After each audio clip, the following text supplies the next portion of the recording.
नमस्कार मित्रांनो, हवामानाच्या ह्या यूट्यूब चॅनलमध्ये आपल्या सर्वांचं स्वागत आहे. आपण जर ह्या यूट्यूब चॅनलमध्ये नवीन असाल तर आपल्या चॅनलला सबस्क्राईब करा आणि बेल आयकनची घंटी प्रेस करा, जेणेकरून सर्वप्रथम आपल्याला व्हिडिओ पाहायला मिळतील. तर मित्रांनो, आपण बघू शकता की जो बंगालच्या महासागरात म्हणजे अंदमान निकोबारच्या बेटावरून जे मान्सूनचा जो प्रवास आहे तो आपण पाहू शकता की मान्सूनचा प्रवास हा अंदमान सागरी भागांमध्ये तो सक्रिय झालेला आहे आणि त्याचा जो प्रवास आहे तो केरळच्या दिशेने आपल्याला येताना पाहायला मिळत आहे. तर सर्वात महत्त्वाची गोष्ट जी आहे ते मान्सूनपूर्व पाऊस जे आहे ते महाराष्ट्रामध्ये सुरुवात झालेला आहे.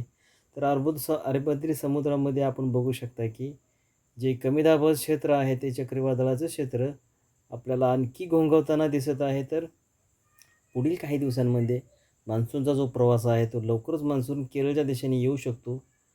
तर त्यासाठी आपण आज महाराष्ट्रामध्ये कोणत्या भागामध्ये पावसाची काय स्थिती राहणार आहे ते पाहणार आहोत. तर चला आपण व्हिडिओमध्ये पाहूया की महाराष्ट्र राज्यातील कोणकोणत्या जिल्ह्यांमध्ये किंवा तालुक्यांमध्ये काय स्थिती राहणार आहे.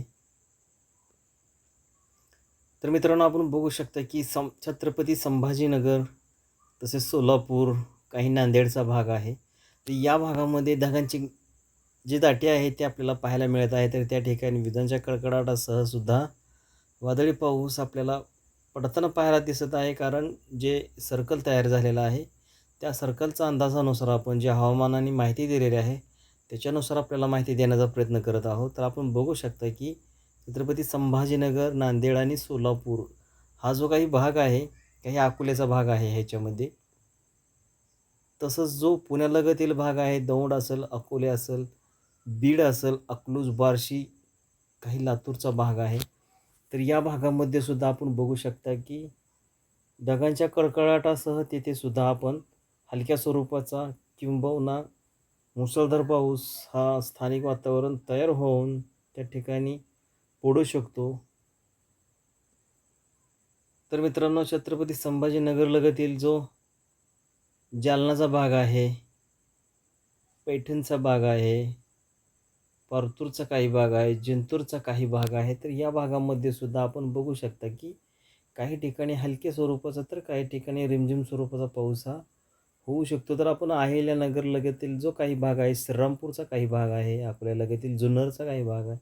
तर या भागामध्ये सुद्धा काही ठिकाणी हलक्या स्वरूपाचा तर काही ठिकाणी रिमझिम स्वरूपाचा पाऊस हा होऊ शकतो. परंतु आपण बघू शकता की छत्रपती संभाजीनगर ह्या ठिकाणी पावसाचा जो सर्कल तयार झालेला आहे त्या ठिकाणी विजांच्या कडकडाटासह मुसळधार पाऊस होऊ शकतो असा अंदाज नाकारता येत नाही. तर मित्रांनो, आपण यवतमाळ लगतील जो काही भाग आहे या भागामध्ये सुद्धा काही ठिकाणी ढगाळ वातावरण आहे. तर त्या ठिकाणी सुद्धा हलक्या स्वरूपाच्या पावसाच्या सरी ह्या पडू शकतात.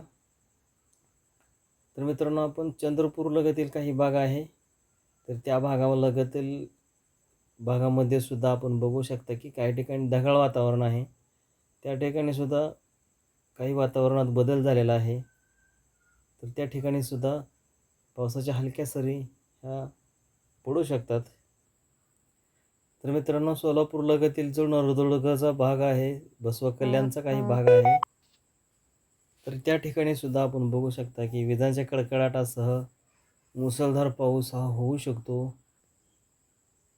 तर काही अक्कलकोटचा भाग आहे. तर या भागामध्ये सुद्धा काही ठिकाणी ढगांच्या कडकडाटासह, विजांच्या कडकडाटासह पाऊस हा होऊ शकतो. तर चडचणचा काही भाग ह्याच्यामध्ये आहे, इंडीचा काही भाग आहे. तर त्या ठिकाणी सुद्धा आपण बघू शकता की हलक्या स्वरूपाचा तर काही ठिकाणी मुसळधार स्वरूपाचा पाऊस हा होऊ शकतो.